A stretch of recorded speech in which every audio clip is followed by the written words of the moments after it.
राधा माधव कुंज बिहारी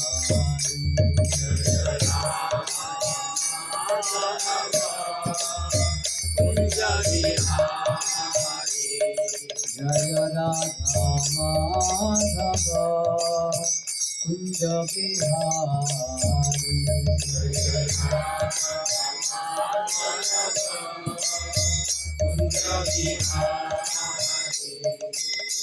गोपीजन वल्लभा गिरिवरधारी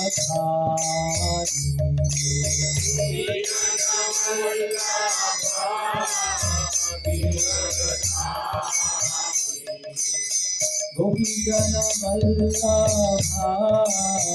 गिरिवरधारी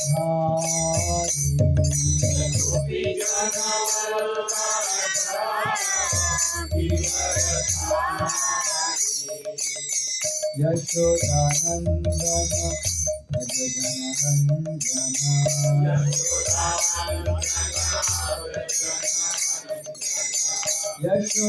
यशोदानंदन भज जनरंजन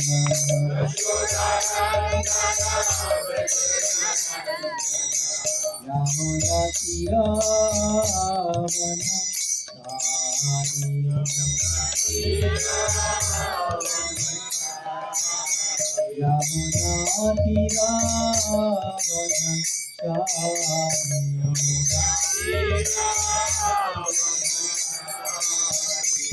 जय राधा माधव कुंज बिहारी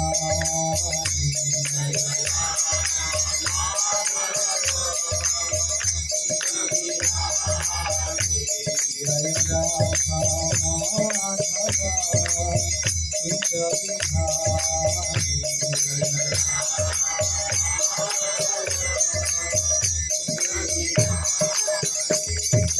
गोपीजन वल्लभा गिरिवरधारी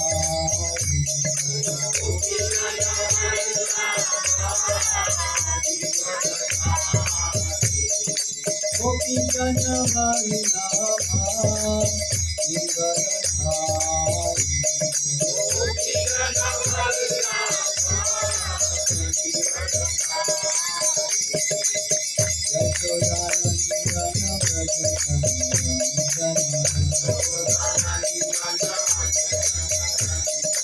यशोदानंदन व्रज जनरंजन यशोदानंदन व्रज जनरंजन यमुना तीरावनचारी यमुना तीरावनचारी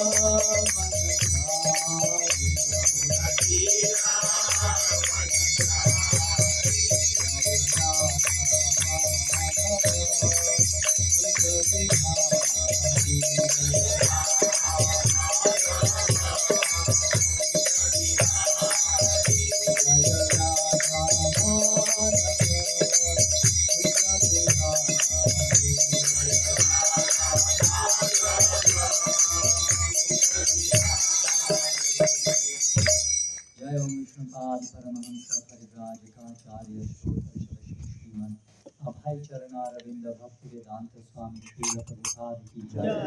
जय ओम विष्णुपाद परमहंस परिव्राजकाचार्य श्रीमन भक्ति सिद्धांत सरस्वती गोस्वामी श्री प्रभुपाद की जय। अनंत कोटि वैष्णव वृंद की जय। नामाचार्य श्रील हरिदास ठाकुर की जय। प्रेम से कहो श्री कृष्ण चैतन्य प्रभु नित्यानंद श्री अद्वैत गदाधर श्रीवासादि गौर भक्तवृंद की जय। श्री श्री राधा कृष्ण गोप गोपीनाथ श्याम कुंड राधा कुंड गिरि गोवर्धन की जय। वृंदावन मथुरा धाम की जय। नवद्वीप मायापुर धाम की जय। भक्ति देवी की जय। तुलसी महारानी की जय। समवेत भक्तवृंद की जय। समवेत भक्तवृंद की जय। समवेत भक्तवृंद की जय। निताय गौर प्रेमानंदे नमो विष्णुपादाय कृष्ण पृष्ठाय भूतले ओम नमो भगवते वासुदेवाय। ओम नमो भगवते वासुदेवाय। ओम नमो भगवते वासुदेवाय। ओम नमो भगवते वासुदेवाय। ओम नमो भगवते वासुदेवाय। ओम नमो भगवते वासुदेवाय। आज हम चर्चा करने जा रहे हैं श्रीमद् भगवद गीता यथारूप के अध्याय 3, जिसका शीर्षक है कर्म योग और श्लोक क्रमांक 28। आप अपने मोबाइल में देख सकते हैं, तीसरा अध्याय श्लोक क्रमांक 28। कृपया दोहराइए। तत्त्ववित् तु महाबाहो गुणकर्म विभागयोः गुणाः गुणेषु वर्तन्ते इति मत्वा न सज्जते। तत्त्ववित्तु महाबाहो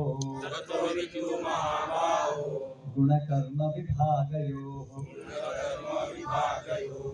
गुणागुणेषु वर्तन्त इति मत्वा न सज्जते।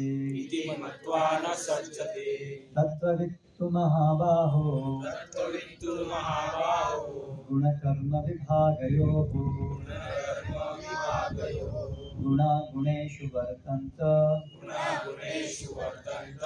इति मत्वा न सज्जते। तत्त्ववित्तु महाबाहो गुणकर्म विभागयोः गुणागुणेषु वर्तन्त इति मत्वा न सज्जते। आप में से कोई बोलना चाहेंगे? तत्त्ववित्तु महाबाहो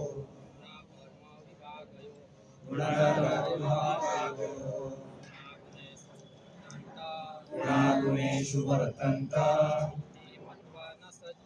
इति मत्वा न सज्जते। तत्त्ववित्तु महाबाहो गुणकर्म विभागयोः गुणागुणेषु वर्तन्ते इति मत्वा न सज्जते। माताएं, तत्त्ववित्तु महाबाहो गुणकर्म विभागयोः गुणागुणेषु वर्तन्त इति मत्वा न सज्जते। तत्त्ववित्तु महाबाहो गुणकर्म विभागयोः गुणागुणेषु वर्तन्त इति मत्वा न सज्जते। तत्त्ववित्तु महाबाहो गुणकर्म विभागयोः गुणागुणेषु वर्तन्त इति मत्वा न सज्जते। तत्त्ववित् परम सत्य को जानने वाला तू, लेकिन महाबाहो हे विशाल भुजाओं वाले गुणकर्म भौतिक प्रभाव के अंतर्गत कर्म के विभागयोः भेद के गुणाः इंद्रियां गुणेषु इंद्रिय तृप्ति में वर्तन्ते तत्पर रहती हैं इति इस प्रकार मत्वा मानकर न कभी नहीं सज्जते आसक्त होता है। अनुवाद एवं तात्पर्य द्वारा कृष्ण कृपा मूर्ति श्री श्रीमद् अभय चरणारविंद भक्ति वेदांत स्वामी श्री प्रभुपाद इस्कॉन संस्थापकाचार्य। हे महाबाहो, भक्ति भावमय कर्म तथा सकाम कर्म के भेद को भली भांति जानते हुए जो परम सत्य को जानने वाला है वह कभी भी अपने आप को इंद्रियों में तथा इंद्रिय तृप्ति में नहीं लगाता। तात्पर्य, परम सत्य को जानने वाला भौतिक संगति में अपनी विषम स्थिति को जानता है। वह जानता है कि वह भगवान कृष्ण का अंश है और उसका स्थान इस भौतिक सृष्टि में नहीं होना चाहिए। वह अपने वास्तविक स्वरूप को भगवान के अंश के रूप में जानता है जो सच्चित आनंद है, और उसे यह अनुभूति होती रहती है कि मैं किसी कारण से देहात्म बुद्धि में फंस चुका हूँ। अपने अस्तित्व की शुद्ध अवस्था में उसे सारे कार्य भगवान कृष्ण की सेवा में नियोजित करने चाहिए। फलतः वह अपने आप को कृष्ण भावनामृत के कार्यों में लगाता है और भौतिक इंद्रियों के कार्यों के प्रति स्वभावतः अनासक्त हो जाता है, क्योंकि ये परिस्थिति जन्य तथा अस्थायी हैं। वह जानता है कि उसके जीवन की भौतिक दशा भगवान के नियंत्रण में है। फलतः वह सभी प्रकार के भौतिक बंधनों से विचलित नहीं होता, क्योंकि वह इन्हें भगवत कृपा मानता है। श्रीमद् भागवत के अनुसार जो व्यक्ति परम सत्य को ब्रह्म, परमात्मा तथा श्री भगवान इन तीन विभिन्न रूपों में जानता है वह तत्वविद कहलाता है, क्योंकि वह परमेश्वर के साथ अपने वास्तविक संबंध को भी जानता है।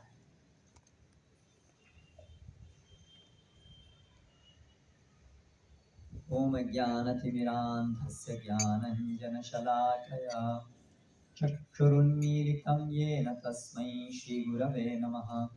श्रीचैतन्यमनोभीष्टं स्थापितं येन भूतले स्वयं रूपकदा मह्यं ददाति स्वपदान्तिकं। वन्देऽहं श्रीगुरो श्रीयुतपदकमलं श्रीगुरून् वैष्णवांश्च श्रीरूपं साग्रजातं सहगण रघुनाथान्वितं तं सजीवं साद्वैतं सावधूतं परिजनसहितं कृष्णचैतन्यदेवं श्रीराधा कृष्णपादान् सहगण ललिता श्रीविशाखान्वितांश्च। जय श्रीकृष्ण चैतन्य प्रभु नित्यानंद श्री अद्वैत गदाधर श्रीवासादि गौरभक्तवृंद। हरे कृष्णा कृष्ण कृष्ण हरे हरे, हरे राम राम राम हरे हरे।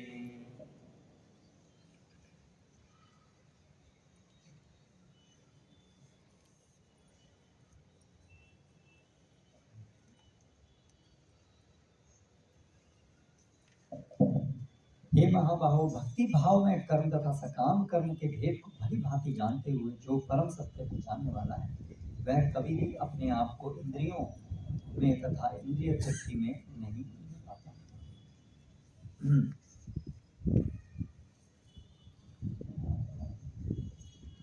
तो यहाँ पर भगवान श्री कृष्ण हमें बता रहे हैं कि दो प्रकार के लोग हैं। एक तत्वविद, यानी कि जो सब चीजों को सही सही जानते हैं, तत्वों को जानते हैं, वास्तविकता को जानते हैं। और एक वो जो वास्तविकता को नहीं जानते हैं और अज्ञानतावश अपने हिसाब से इस जगत को और अपनी स्थिति को इस जगत में देखते हुए कार्य करते हैं। ये दो प्रकृति गुण सम्मूढ़ा और तत्वविद, ये दो प्रकार हैं। इससे पहले के श्लोक में भगवान ने बताया प्रकृते क्रियामाणानि गुणैः कर्माणि सर्वशः अहंकार विमूढ़ आत्मा। तो एक है विमूढ़ आत्मा और एक तत्वविद। विमूढ़ आत्मा जो सोचते हैं जब उनका जन्म हुआ और जो भी परिस्थिति उनकी हुई, कौन सा शरीर, जो भी स्त्री पुरुष शरीर है और इस प्रकार से जो भी उनका भौतिक शरीर है उसके अनुसार वो अपनी पहचान बनाते हैं। वो ये नहीं जानते हैं कि उनका ये शरीर जो है केवल एक आवरण है और वास्तव में वो एक आत्मा है जो भौतिक नहीं है। किस प्रकार से उनको ये शरीर मिला वो ये नहीं जानते। अगला उनको जीवन क्या मिलेगा वो ये नहीं जानते। उनके साथ जो सुख दुख हो रहा है वो क्यों उनको मिल रहे हैं वो ये भी नहीं जानते। इस प्रकार से वो जगत के अंदर जीते हैं। जो भी उनकी सामान्यतया जगत में ज़्यादातर लोग ऐसे ही हैं, क्योंकि ये संसार जो है ऐसे ही लोगों के लिए निर्मित है जो अज्ञानता के कारण भगवान को भूल गए हैं और इस जगत को अपना स्थान सोचते हैं कि ये जगत हमारा स्थान है, हमारा घर है, और ऐसा सोचते हैं कि ये जगत को हम अधिक से अधिक उपभोग करके यहाँ जगत के अंदर जो चीज़ें हैं, वस्तुएं हैं, वो हमारा लक्ष्य है और उससे हम सुखी होंगे। जितनी अधिक भौतिक वस्तुएं हमारे पास होंगी उतना अधिक हम भोग करेंगे और उतने अधिक सुखी हो जाएंगे। यानी कि वो अपनी पहचान शरीर से ही करते हैं। तो ऐसे लोगों को भगवद गीता में यहाँ पर प्रकृति गुण सम्मूढ़ा कहा गया है। वो प्रकृति के गुणों के द्वारा मूर्ख बने हुए हैं। उनको वास्तविक ज्ञान जो है वो नहीं है। यस्यात्म बुद्धि गुणपेत्र धातुके स्वधिक कलत्रादिषु भौम इच्छति। इसी प्रकार से भागवतम में भी इनकी चर्चा हुई है कि जो 3 धातुओं के बने शरीर को यही मैं हूं ऐसा मानते हैं। आयुर्वेद के अनुसार जो हमारा शरीर है वो कफ पित्त वायु 3 चीजों का बना होता है। तो उसको जो सोचते हैं कि यही है मेरी वास्तविक पहचान। किसी भी व्यक्ति से आप पूछेंगे आप कौन है, वो अपनी जो पहचान देगा वो शरीर की पहचान देगा, क्योंकि उसको यही पता है कि शरीर ही वो है, जो कि वास्तविकता नहीं है। वास्तविकता में शरीर, हम एक शरीर धारण करते हैं, छोड़ते हैं, दूसरा शरीर धारण करते हैं। यानी कि शरीर हम धारण करते हैं, हम शरीर नहीं है। जैसे हम यहाँ पर बहुत सारे फ्लैट आप देख रहे हैं, तो हम रेंट पर कोई फ्लैट लेते हैं, फिर थोड़े समय बाद कोई दूसरा रूम या अपार्टमेंट रेंट पे लेते हैं, तो हम अलग हैं उस अपार्टमेंट से। अपार्टमेंट के अंदर हम रह रहे हैं। अपार्टमेंट इसलिए हम चेंज कर पाते हैं। अपार्टमेंट अलग है, हम अलग हैं। तो उसी प्रकार से हम अलग हैं, हम आत्मा हैं। लेकिन कितने लोग हैं जो संसार में इसको जानते हैं? अभी हिंदू जो हैं उनके अंदर कम से कम ज़्यादातर लोगों ने सुना है कि आत्मा ऐसी कुछ होती है, लेकिन जीवन में वो उसका कोई प्रभाव देखने को नहीं मिलता है उनके जीवन में और अन्य लोगों के जीवन में। या इवन जो जानवर हैं, जानवरों को बिल्कुल नहीं पता होता है कि वो शरीर नहीं आत्मा है। लेकिन अगर आप थोड़ा सा गहराई से देखें तो जानवरों के जीवन में और मनुष्य जो ऐसे अज्ञानी हैं उनके जीवन में कोई बहुत बड़ा अंतर नहीं है। उनकी पूरे जो जीवन के बारे में समझ है वो जानवरों से बहुत ज़्यादा अलग नहीं है।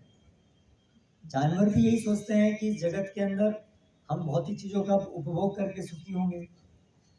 तो जो अज्ञानी मनुष्य हैं वो भी यही सोचते हैं। प्रकार अलग अलग है उपभोग करने का, लेकिन वो भी इंद्रिय तृप्ति कर रहे हैं, ये भी इंद्रिय तृप्ति कर रहे हैं।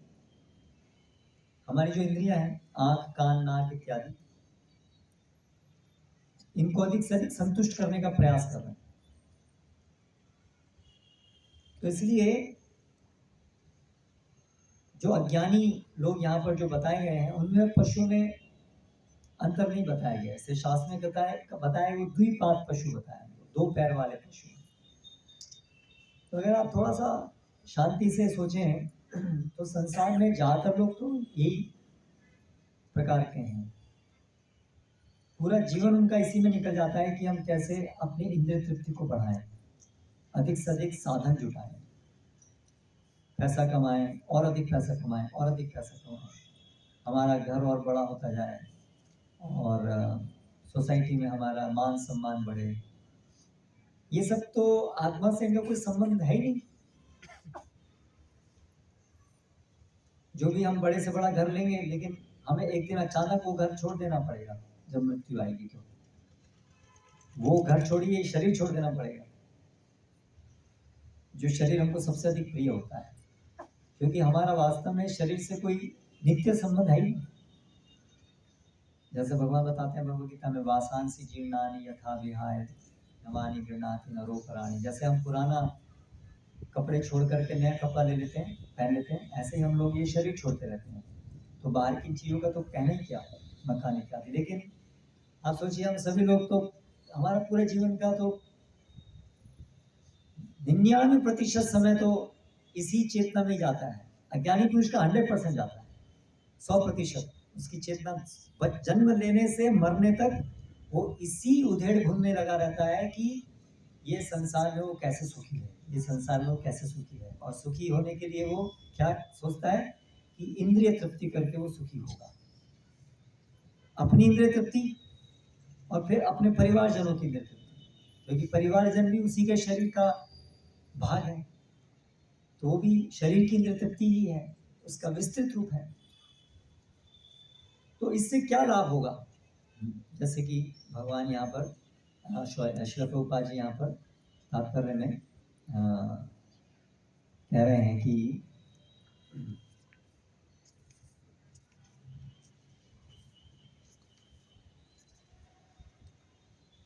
परम सत्य को जानने वाला भौतिक संगति में अपनी विषम स्थिति को जानता है।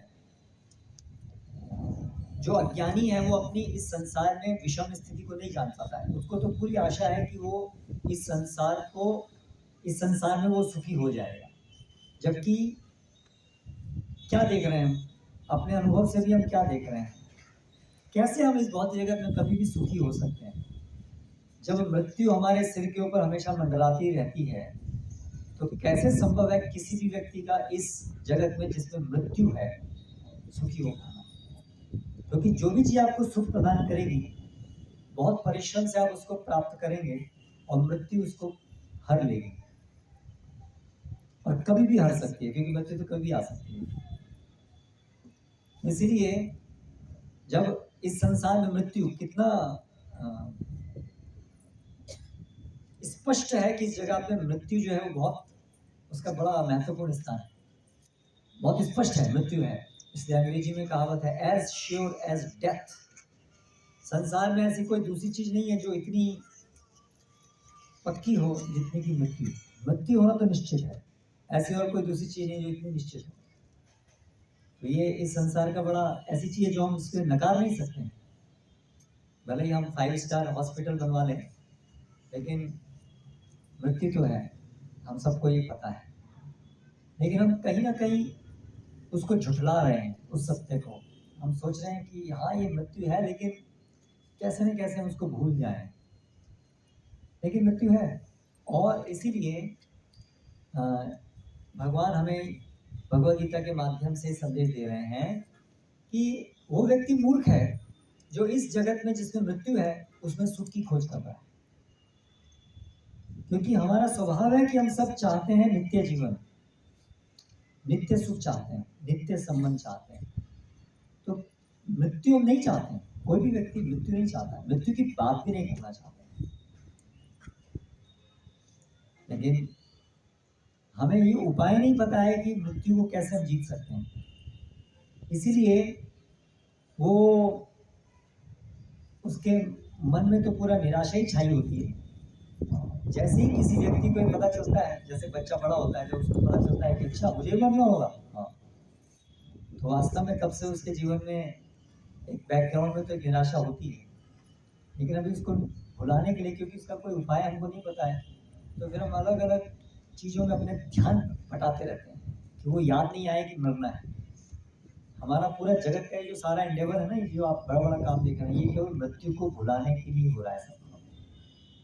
अगर आप सही से विश्लेषण करें तो इस सारा जगत में जो भी हम काम कर रहे हैं, उसका अल्टीमेट एक ही पर्पस है कि मृत्यु याद नहीं आए, हमें मरना ही याद नहीं है, क्योंकि वो बहुत डरावनी चीज़ है, बहुत निराशाजनक चीज़ है। इसलिए हम उसको भुलाना चाहते हैं, उसको भुलाने के लिए इतना सारा प्रदूषण कर रहे हैं। सुबह से उठते ही आदमी खाली बैठता है तो उसका दिमाग खराब हो जाता है, खाली बैठा हुआ है, क्योंकि उसको फिर यही चीज़ अंत में आएगी, अरे क्या होगा। लेकिन भगवद गीता में क्या सिखाती है, मृत्यु को हम जीत सकते हैं, जन्म मृत्यु के चक्र से हम निकल सकते हैं। और ये जो हमारी इच्छा है कि हम मरे नहीं, ये इसीलिए है क्योंकि वास्तव में हम आत्मा है जो कभी मरती नहीं है, इसलिए हमारे अंदर वो इच्छा है। तो इसीलिए भगवद गीता हमें क्या संदेश देती है कि मनुष्य जीवन को ये जो भौतिक जगत के साथ जो हम खेल रहे हैं, खिलौना खेल रहे हैं, बच्चे खिलौना खेलते हैं, ऐसे हम लोग इस जगत के साथ खेल रहे हैं, उसमें अपना समय बर्बाद मत कीजिए, क्योंकि उससे आपको आत्मा के लिए संतोषजनक कुछ भी प्राप्त नहीं होगा। आपको केवल भौतिक चीजें प्राप्त होंगी जिनसे आपको कभी संतुष्टि प्राप्त नहीं हो सकती, क्योंकि वो सब अनित्य हैं। इसीलिए जो व्यक्ति की समझ में ये आ जाता है कि ये बात समझ में आ रही है कि भौतिक जगत में सब चीज अनित्य है, कितने बड़े बड़े लोग, प्रसिद्ध लोग आए चले गए, अभी उनका नामो निशान नहीं है। उन लोगों की जो आत्माएं हैं वो अभी कहाँ होगी, उसका इस जगत में जो वो बहुत प्रसिद्ध थे उससे अभी उसका कोई संबंध नहीं। जैसे महात्मा गांधी, एक समय था जब महात्मा गांधी यहाँ थे तो भारत में सब लोग उनको जानते थे, हर व्यक्ति उनको जानता था, है ना। अभी वो आत्मा कहाँ है, और बाहर यहाँ के लोग कितना आज महात्मा गांधी को सोचते हैं, किसके जीवन में महात्मा गांधी का कोई रोल है हमारे जीवन में। और जो महात्मा गांधी थे आत्मा, उनका भी अभी उस महात्मा गांधी से कोई संबंध नहीं रह गया, क्योंकि वो तो बहुत महात्मा गांधी नहीं थे, आत्मा महात्मा गांधी नहीं थी, वो तो शरीर की पहचान थी। जब शरीर मरा उससे हमारी पहचान खत्म हो गई। तो इसको बोलते हैं तत्वविद, जो इस बात को समझ लेता है, जिसके स्ट्राइक हो जाता है उसको।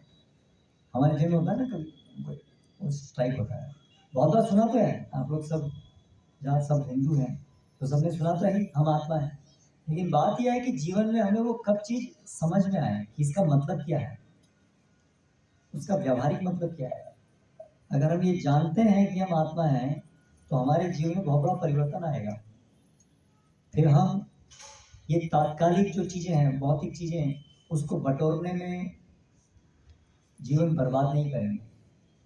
हम केवल उतना इस भौतिक जगत के साथ तालमेल रखेंगे जितना केवल शरीर को टिकाए रखने के लिए जरूरी है, और बाकी अपनी समय और शक्ति को हम बचाने का प्रयास करेंगे कि जन्म मृत्यु के चक्र से निकलने का जो मार्ग है उस पर आगे बढ़ें, जिसे भक्ति योग कहते हैं, भगवान की सेवा करना, जिसका आरंभ होता है भगवान के दिव्य नामों का श्रवण करना। इसीलिए शास्त्रों में हमें भगवान का नाम लेने के लिए कहा गया है। तो जो तत्वविद है वही वास्तव में समझ पाता है कि भगवान का नाम का क्या महत्व है, क्योंकि ये हमें जन्म मृत्यु के चक्र से निकालकर पुनः भगवान के साथ जो हमारा शाश्वत संबंध है उसमें स्थापित करता है। इसलिए तत्वविद समझता है कि सबसे बड़ा धन है हरि नाम, भगवान की भक्ति सबसे बड़ा धन है, क्योंकि वो आत्मा का नित्य धन है। बाकी सब जो धन है वो माया जनित है। जैसे जादूगर होता है ना, कोई जादूगर कोई चीज बनाता है तो उसका वो तो जादू की चीज है, वो तो उसका हमारे जीवन में कोई वास्तविक उपयोग नहीं होता है, वो तो तात्कालिक उस समय के लिए होती थी खाने के लिए। उसी प्रकार से बाकी इस भौतिक जगत में हम जो भी कुछ बहुत कठिन प्रयास करके प्राप्त करेंगे, लेकिन वो सब माया माया जनित है, नित्य नहीं है। इसलिए एक तत्वविद ये समझता है कि भगवान के साथ जो हमारा शाश्वत संबंध है, हम उनके सेवक हैं, नित्य सेवक हैं। प्रेममयी उनकी सेवा करना हमारा नित्य धर्म है। जो ये बात को समझता है वो इस धन को कमाने में प्रयासरत है।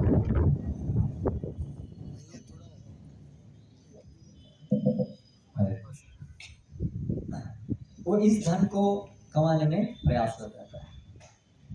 तो इसलिए हम सबको अपने जीवन में ये सोचना होगा कि मैं क्या तत्वविद बनना चाहता हूँ या मैं ऐसे ही गुण विमूढ़ ऐसे बनना चाहता हूँ, समाज में जो चल रहा है उसी की दिशा में भागना चाहते हैं, या हम अपने जीवन में कुछ ऐसी चीज करना चाहते हैं जिसका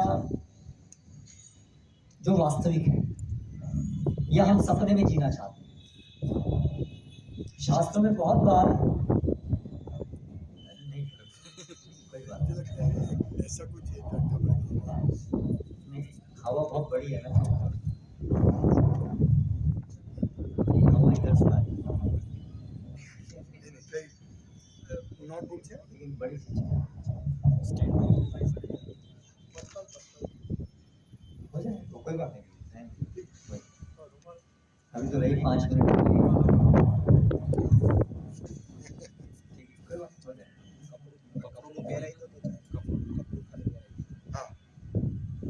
चलो थैंक यू।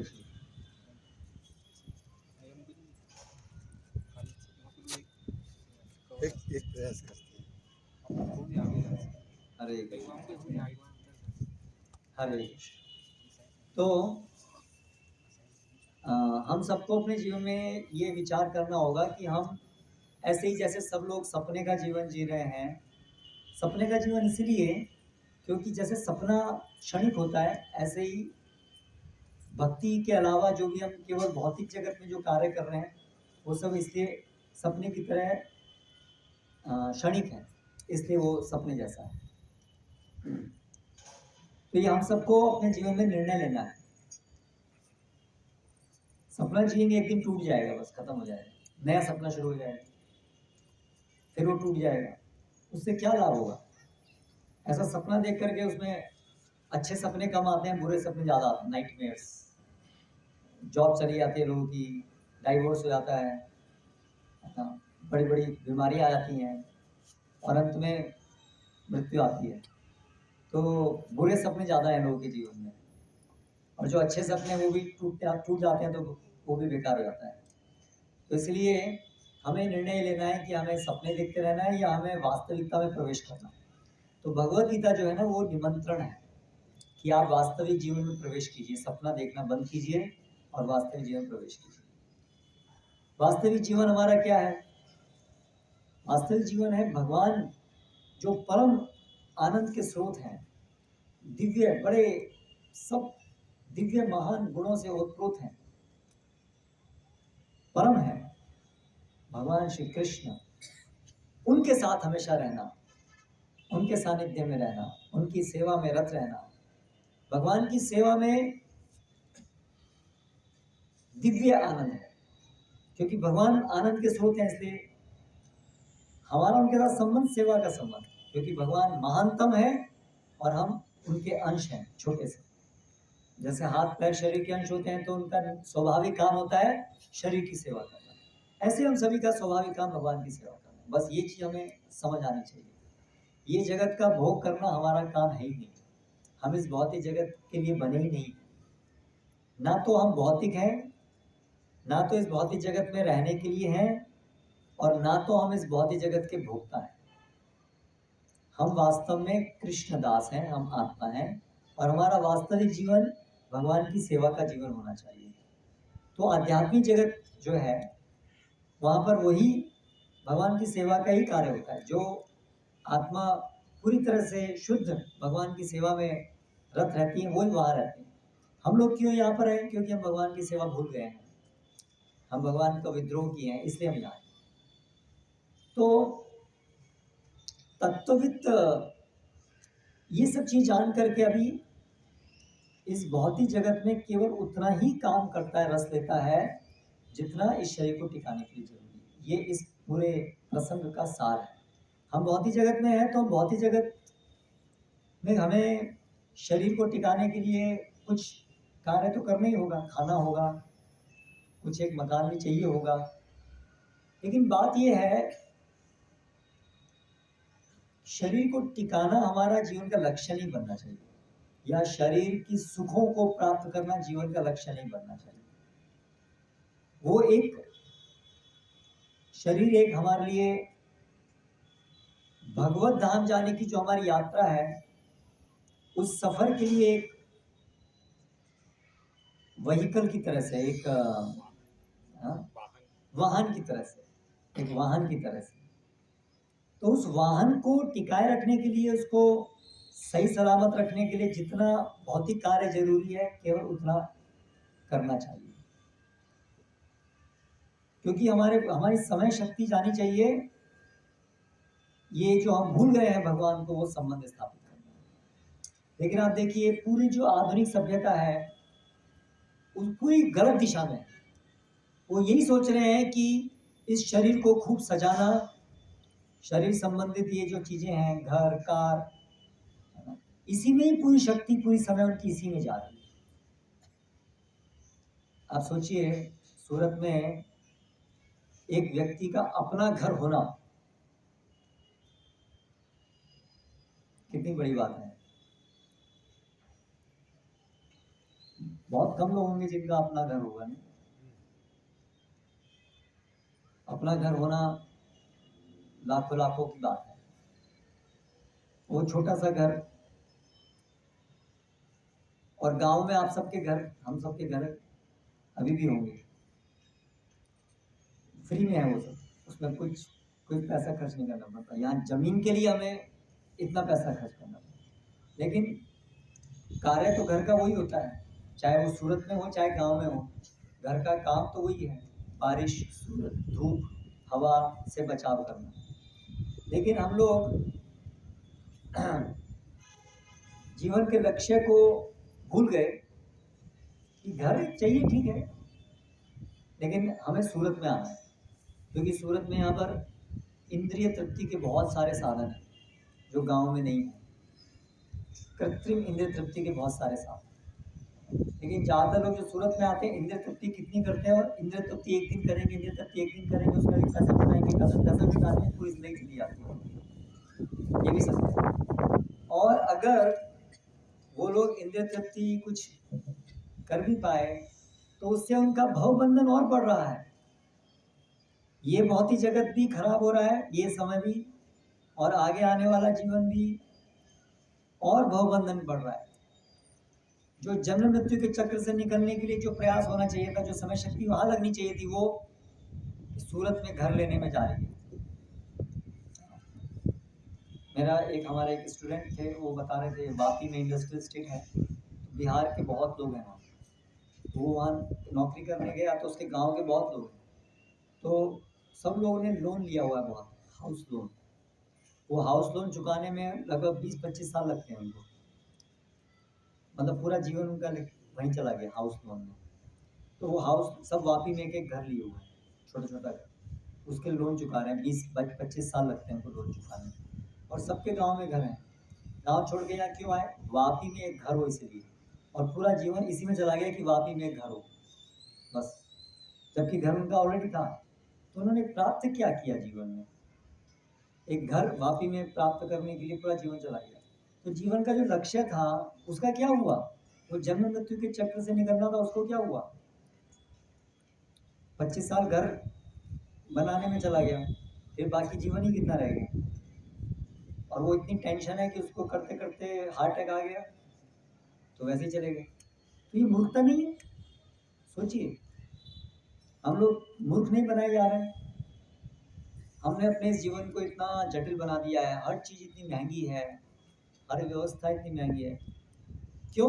क्योंकि हमें कुछ ये कृत्रिम सुख चाहिए, और वो वास्तव में कितना सुख होता है, उसको प्राप्त करने में कितना दुख होता है, उसका अवलोकन हम करेंगे तो पता चलेगा। तो और बड़ी मूर्खता है, केवल देखा देखी, क्योंकि सब जगत इसी दिशा में जा रहा है, इसलिए हमें लगता है कि यही दिशा होगी, सब लोग इसी दिशा में, हमें भी इस दिशा में जाना चाहिए।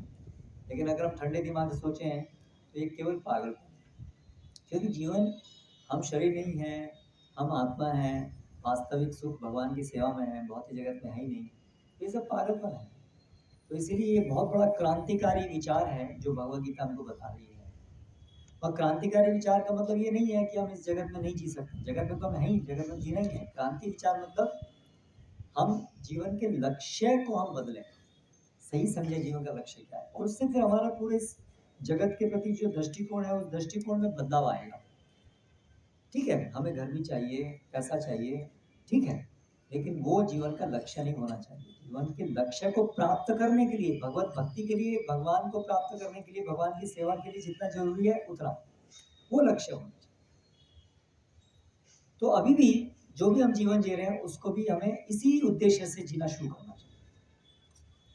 इसलिए ये सत्संग जरूरी है।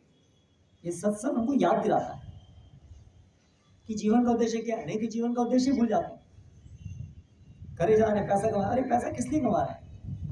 पैसे का उद्देश्य यदि केवल भगवत भक्ति करना है तो ठीक है, शरीर को टिका रहे हैं, किस लिए? भगवत भक्ति करें तो ठीक है।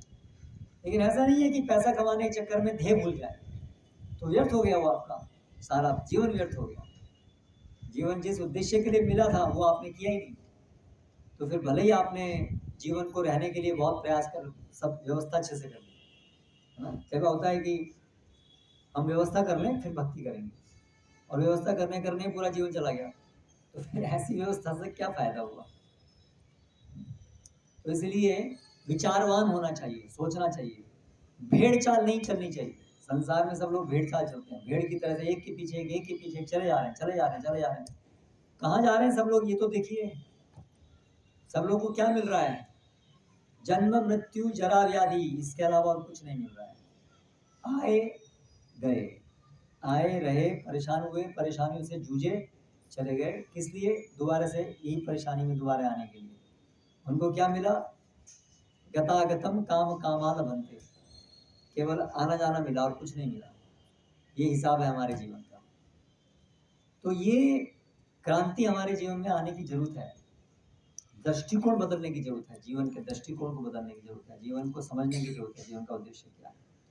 तो इसीलिए ये प्रभुपाद जी जो हैं वो हम सबको इस वर्तमान समय में बड़ा स्पष्ट संदेश दिए। जीवन का उद्देश्य भगवान के साथ हमारा शाश्वत संबंध जो है सेवा का, वो हम जो भूल गए हैं उसको दोबारा से जागृत करना है। बस ये हमारे जीवन का एकमात्र ध्येय है, क्योंकि यही वास्तविकता, यही नित्य है। फिर पैसा कमाना, घर बार चलाना, ये इसलिए होना चाहिए जिससे हम भक्ति कर सकें। बहुत सरल है, इतना ही करना है। लेकिन समाज जो है वो आपको खींचेगा अलग अलग दिशा में, इसलिए सत्संग चाहिए। सत्संग में प्रतिदिन हम सत्संग करें, और अपने घर में प्रतिदिन प्रभुपाद जी की पुस्तक पढ़ें, जिससे हमको याद आए। क्योंकि आप देखिए, यहाँ से आप बाहर निकलेंगे, बाहर के जगत में सब उल्टी दिशा में बात करेंगे, उल्टी उल्टी बात करेंगे, कितना पैसा कमाया, क्या हुआ, कहाँ मौज कर रहे हो, कहाँ छुट्टी में घूमने जा रहे हो, यही बात करेंगे। तो फिर आप उनके संग में रहेंगे तो फिर से ये भूल जाएंगे कि जीवन का उद्देश्य क्या है। आपको वही लगेगा, हाँ ये करना, ये करना। इसीलिए नियमित सत्संग चाहिए। नियमित सत्संग के लिए क्या करना होगा? नियमित भगवद गीता पढ़ना होगा। तो इसलिए ये जो सत्संग है, इसका उद्देश्य है कि आप प्रतिदिन सत्संग करें, प्रतिदिन भगवद गीता पढ़ें, प्रतिदिन शास्त्र पढ़ें, और ऐसे करके धीरे धीरे हमें हमेशा याद रहेगा। फिर एक समय आएगा कि हम पूरा दिन हमें याद रहेगा, हम हर चीज़ को सही प्रकार से समझ पाएंगे कि हमें क्या करना है, कितना करना है, क्यों करना है। हमारी चेतना कृष्ण में बन जाएगी। तो ये उद्देश्य है इस संस्था का, इस कौन का। तो आप लोग जो है इसको गंभीरता से लीजिए, आप ही के लिए है ये उद्देश्य, ये संस्था खोलने के पीछे है हर व्यक्ति को भगवद गीता का संदेश देना, जिससे वो अपने जीवन में उसको उठा सके। तो गंभीर बनिए अपने जीवन के प्रति। खेलने की उम्र नहीं है हमारी, लेकिन हम सब खेल ही खेल रहे हैं अभी भी, खेल के प्रकार बदल गए हैं बस। तो ऐसे ही जीवन बिताएंगे तो खेल खेल में जीवन समाप्त हो जाएगा, और हम कुछ भी हासिल नहीं करेंगे। तो गंभीर बनना है हमें जीवन के प्रति, और उसके लिए ये भगवद गीता पढ़ना है, भगवान का नाम लेना है, सत्संग करना है। हरे कृष्णा। आप लोग बड़े व्यस्त रहते हैं, ऐसा मैंने सुना। सूरत में रहने का ये एक वो है प्रतिफल, रिएक्शन। इतने बड़े शहर में रहना है तो हर चीज़ बड़ी महंगी है, तो इतना मेहनत करनी पड़ती है। ठीक है, जो भी आप परिस्थिति है शुरुआत कीजिए, भगवान आपको रास्ता दिखाएंगे। जो भी परिस्थिति है उसमें हम शुरुआत तो कर ही सकते हैं, क्योंकि बड़ा सरल मार्ग है। घर में बैठ करके भगवान का नाम लीजिए, भगवद गीता पढ़िए, जितना 5 मिनट 10 मिनट जो शुरुआत में आप दे सकें दीजिए, फिर भगवान आपको बुद्धि देंगे, क्षमता देंगे, सब कुछ होगा और आप भगवत भक्ति कर सकते हैं। हम सूरत में रह करके भी कर सकते हैं। शुरुआत करिए और फिर भगवान आगे रास्ता दिखाएंगे। हरे कृष्ण। हरे। कोई प्रश्न अगर किसी का है, जिज्ञासा है, तो आप कर सकते हैं अभी।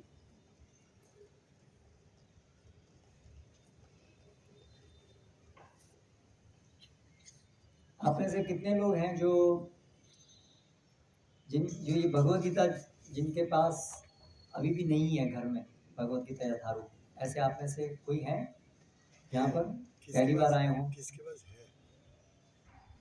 लेकिन नहीं है ये जानने से कोई उंगली नहीं उठाएगा। ऐसा है? तो फिर पता कैसे रहेगा इसका नहीं है? जो उठाएंगे उनके पास होगा, पर दिखेंगे नहीं है। ठीक है, कितने के पास नहीं है, ऐसा है कोई? भगवद गीता मूल रूपे कोनी पसंद थी, सबके पास है, आपके पास नहीं। और माताओं में कोई बात नहीं, शर्माने की बात नहीं है। नहीं है आपके पास तो कोई ऐसी बात नहीं है, हम आपको जबरदस्ती नहीं करेंगे कि आप घूम लो। सबके पास है, आपके पास नहीं। ठीक, तो ये हमारी रिक्वेस्ट है आपसे कि आज आप यहाँ आए हैं तो ये भगवद गीता लेके जाएं। रिक्वेस्ट है, जबरदस्ती नहीं है। आपके लाभ, आपका लाभ होगा, बहुत लाभ होगा, है ना? और आपके पास जो भगवद गीता, कितने लोग हैं जो यहाँ ऐसे सत्संग में आ रहे हैं? आप लोग नियमित हर हर हर रविवार, हर शुक्रवार, आप में से कितने लोग आते हैं यहाँ पर हर शुक्रवार को? अच्छा, आई थिंक 50%। तो बाकी लोगों को आपने आज ये कुछ कार्यक्रम ऐसे बड़ा करके इनवाइट किया होगा, और जगह से आए हैं। अच्छा अच्छा, कुछ वक्त जैसे अलग अलग दूसरे सत्संग प्रोग्राम में जाते हैं, उनको पता चला तो भी है। अच्छा, ओके, ठीक है। और कोई नए लोग भी हैं जो पहली बार आए? अच्छा, ऐसे भी, बहुत अच्छी बात। तो आपको जो आपने सुना, उससे आपको जो बोला गया वो आपको लगता है तर्क संगत है? आप कुछ आगे बढ़ना चाहेंगे इस दिशा में? तो ये आपके पास बहुत अच्छा मौका है। ये सत्संग यहाँ हो रहा है आपके आसपास, आप आसपास में रहते होंगे मुझे लगता है, तो इस मौके को आप मत गंवाइए। हर शुक्रवार को यहाँ प्रोग्राम होता है और ये भगवद गीता पढ़िए, पढ़ना शुरू कीजिए, और आपके कोई प्रश्न है तो आकर के भक्तों से पूछिए, है ना? और जब आप इसको अपनाएंगे, समझेंगे, तो आप अपने बच्चों को भी मार्गदर्शन दे सकते हैं। आज हमारे बच्चे आधुनिक जगत के बहकाव में आकर के सब बिगड़ रहे हैं, हमें उनको भी बचाना है, सही मार्ग में रखना है। भगवान का मार्ग मतलब सही मार्ग, तो उस सब के लिए आप करेंगे तब बच्चे भी करेंगे। तो इसलिए जो आप लोग नई पहली बार आए हैं, तो वो और जानकारी प्राप्त करने के लिए यहाँ पर राधेश प्रभु हैं, पद्मनाभ दामोदर प्रभु हैं, इनसे मिलिए, क्या है ये, कैसे करना है, और ये किताब लेके जाइए। और बाकी जो लोग आते हैं सत्संग में नियमित, तो आप लोग भगवद गीता अगर आपके पास है तो श्रीमद् भागवतम लीजिए, पढ़िए। और आशा है जो लोग रेगुलर आते हैं, हरे कृष्ण महामंत्र सब करते होंगे नियमित, अगर नहीं करते हैं तो शुरू कीजिए करना। और इस प्रकार से एक भी दिन मत गंवाइए जिसमें हरि नाम ना हो, जिसमें सत्संग ना हो। वो दिन आपका व्यर्थ हो गया। जीवन में लिमिटेड टाइम है हमारे पास, वो जीवन खत्म, एक व्यय हो गया हमारा, कैसा मत कीजिए। हरे कृष्णा। श्रील प्रभुपाद की जय।